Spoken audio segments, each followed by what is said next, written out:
Andy Collins. BBC Three Counties Radio. There's little known about the long-term effects of COVID, though we've spoken about it regularly on this programme. Last week, the NHS announced 40 new clinics for long COVID to look into adults who have persisting symptoms such as fatigue, joint and muscle pain or anxiety. But the clinics won't be available to children. Our reporter, Nicola Hazler, has been speaking to two families from Milton Keynes and Royston about their experience of COVID. Fatigue, fevers, swallowing problems, nerve pains. These are some of the youngest voices of long COVID. My head was hurt and my tired and my tummy hurt. A series of debilitating symptoms that were not thought to affect children. Sometimes I feel tired, don't get that much sleep sometimes. My head hurts sometimes. They caught COVID in March and are still poorly. It stops us from doing a lot of the things that we enjoy that before getting COVID we could do without any problems. All 5 of Charlie Mountford Hill's children have been affected by COVID. We were told that children didn't get it, or especially my 4-year-old, and yet she was the sickest out of all of us. I mean, she cried every day for 4 months with pain in her tummy. She barely got out of bed. She lay on the sofa for days. Official figures show very small numbers of children being hospitalised with acute COVID. But those who had it mildly, followed by months of aches, lethargy and fevers, have not been included in any data on long COVID. Susie Horwood's 2 daughters are still not well.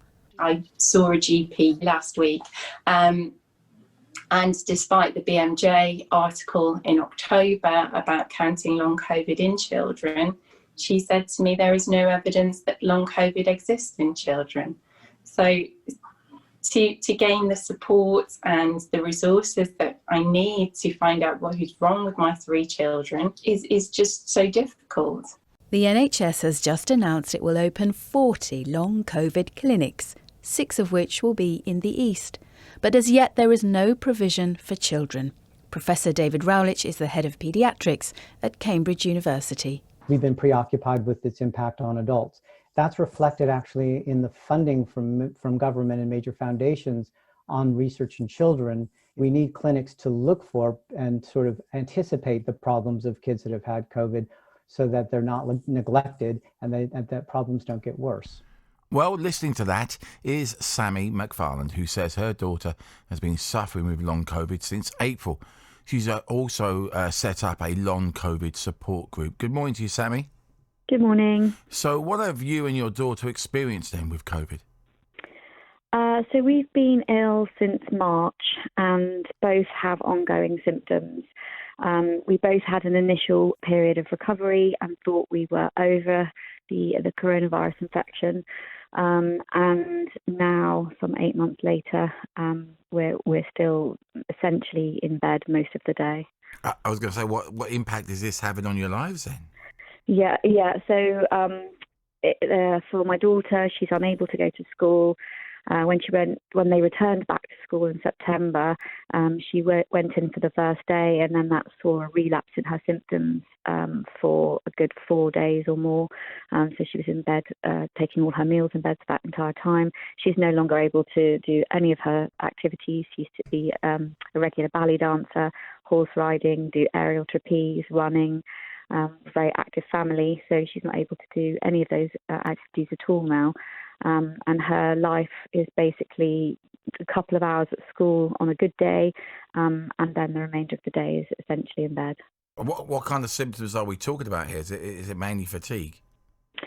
So our initial symptoms were very mild. We didn't really realise that we had coronavirus to start with. And we didn't have the classic 3 symptoms that the government talks about. And the remaining symptoms now for Kitty, for our daughter, are fatigue is significant, floppiness, weak, pale. She gets dizzy, she faints.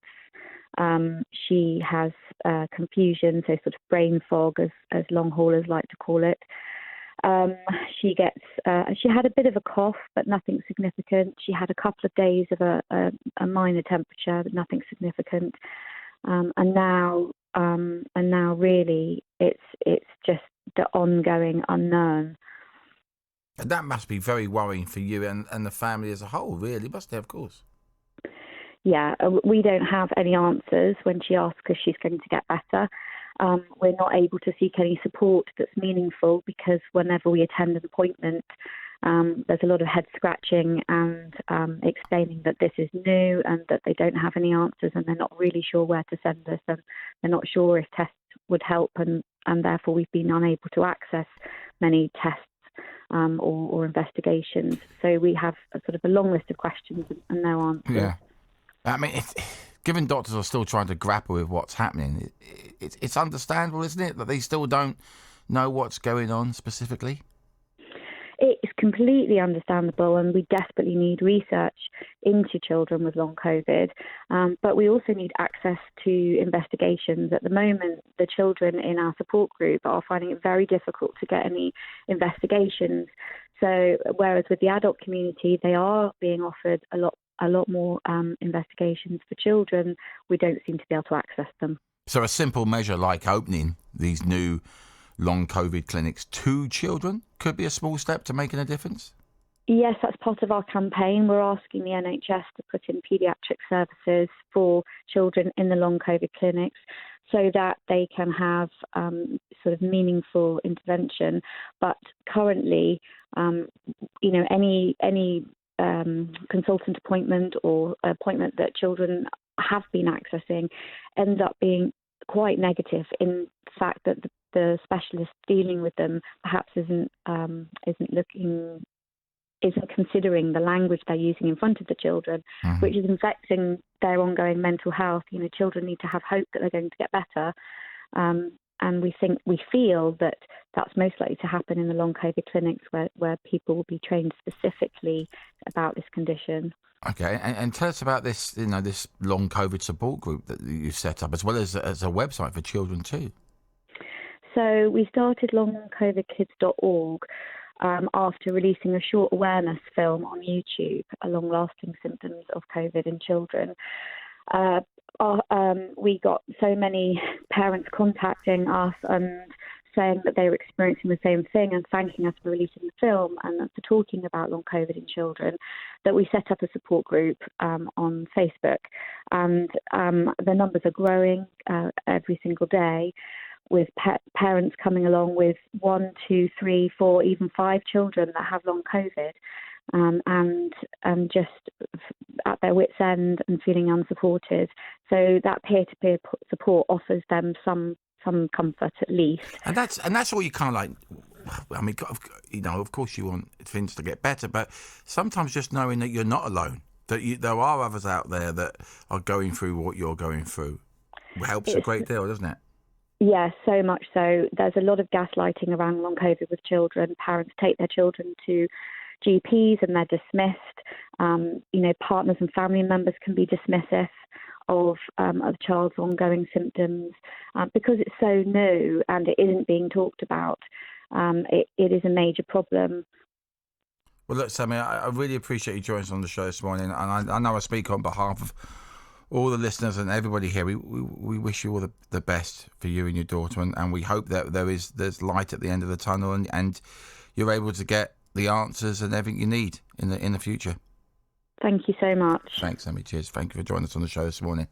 And sometimes, I can't even get my head around that, because as a parent, you are, aren't you, with your child when your child is ill or hurts himself. You as a parent, you do that. Don't worry, everything will be okay, and we'll get through this. But with something like this, with long COVID, and there are no answers at the moment. And when you go to doctors and stuff, you want them to tell you, and if they don't know themselves, it must be incredibly frustrating and worrying as well. Andy Collins, BBC Three Counties Radio.